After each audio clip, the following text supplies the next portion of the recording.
that everything you've been running from, your failures, your fallacies, and your flaws, the thing that you're constantly on edge about, is actually on the edge of its seat, wondering to itself, is this the day?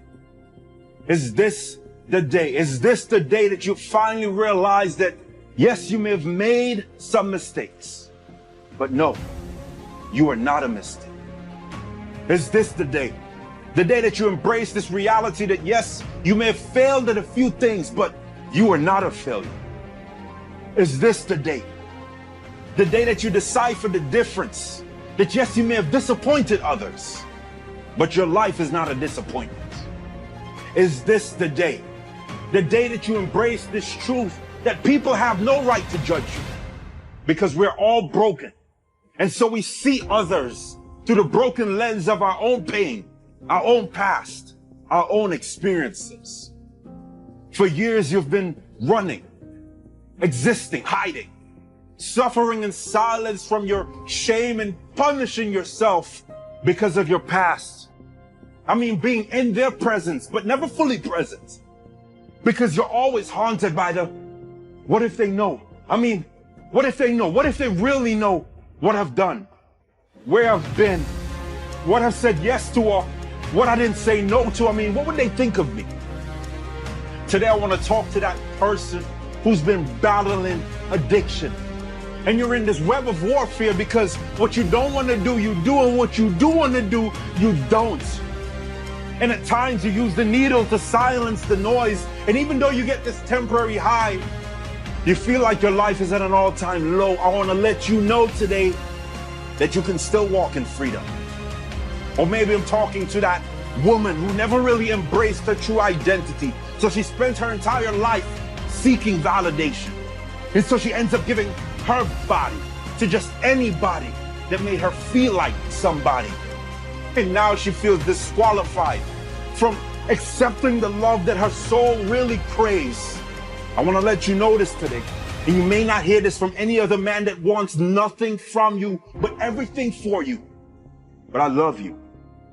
Or maybe I'm talking to that grown man who's really just a little boy in a grown man's body, who walked away and stayed away from his child for so long that he's allowed the torment of his absence to be more tolerable than the pain, humility, and reconciliation of his presence. Not realizing that if there's anything in this world worth fighting for, it's to make the rest of his child's life the best of his child's life.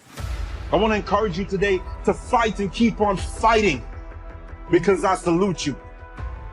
Or maybe you're listening to this and you're thinking to yourself, well, Javon, I don't have those failures, those fallacies, or those flaws. But you're not off the hook yet. So before you become a great judge of another person's problem and become a great lawyer of your own, let me talk about some of the little things that we don't see as such a big deal.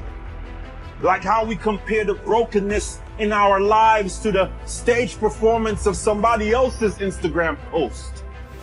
Or how we really feel in our hearts if our child was to bring home a spouse of a different race. Or how we help the needy. And our only motive is not just to meet their need, but to increase our own visibility. And so we use the less fortunate as an opportunity to gain more fortune. Now, I don't want you to get lost in the guilt and miss the mission of this message, which is to show us that we all have imperfections. But transformation is never impossible. So let this be the day. Let this be the day that you finally realize that yes, you may have made some mistakes, and those mistakes may have created a mess. But a mess is what sets the stage for a miracle. Let this be the day that you embrace this reality that yes, you may have failed at a few things, and the failure may feel like rejection. But sometimes rejection is really just redirection to take your life into a new direction.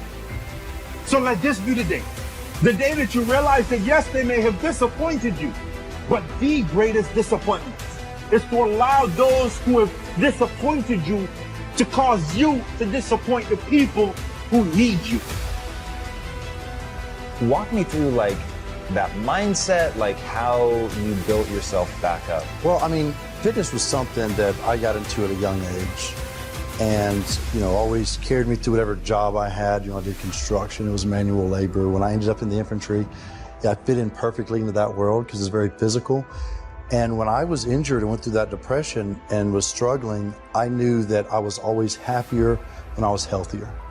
So that was one of the things that got me into changing my eating habits, getting back in the gym, which wasn't easy at all. I mean, I tell people all the time, what that actually showed me was a side of fitness that I was not used to. Being that person walking the gym that was insecure. Didn't want people to see me struggling, but I had to get over that.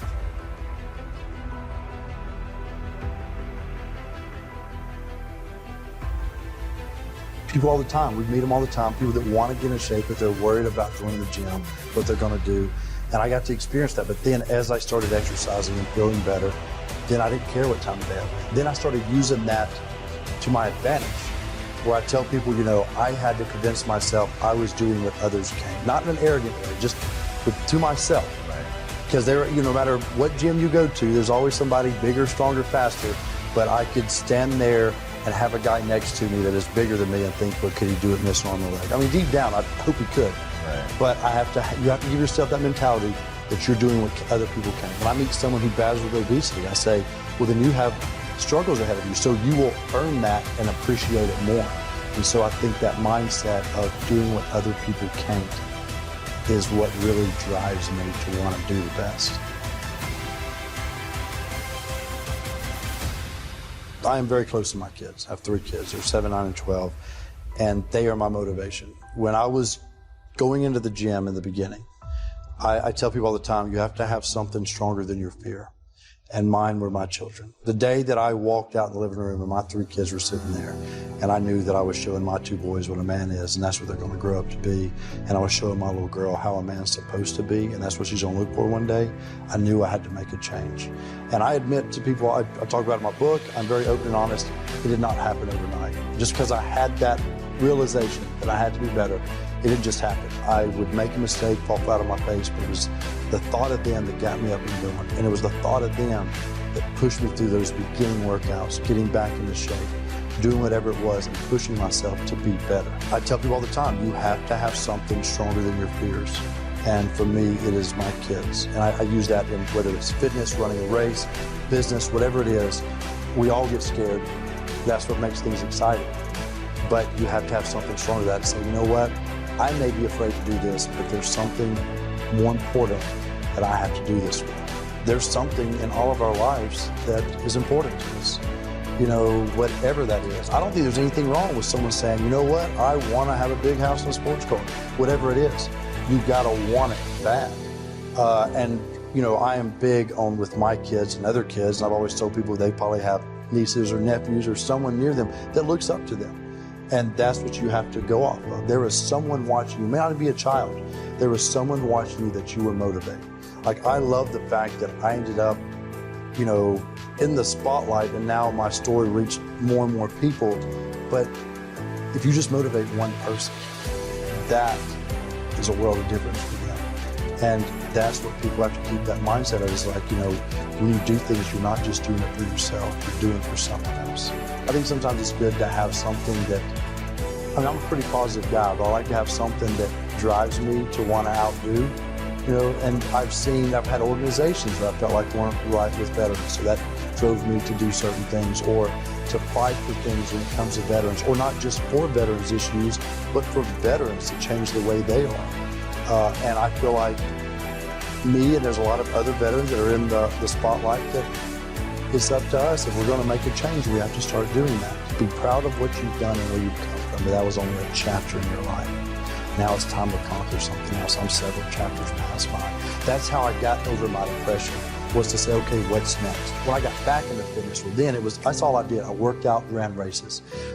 I felt like fitness was the answer. Setting goals, and achieving little goals at a time, building to get to your next one.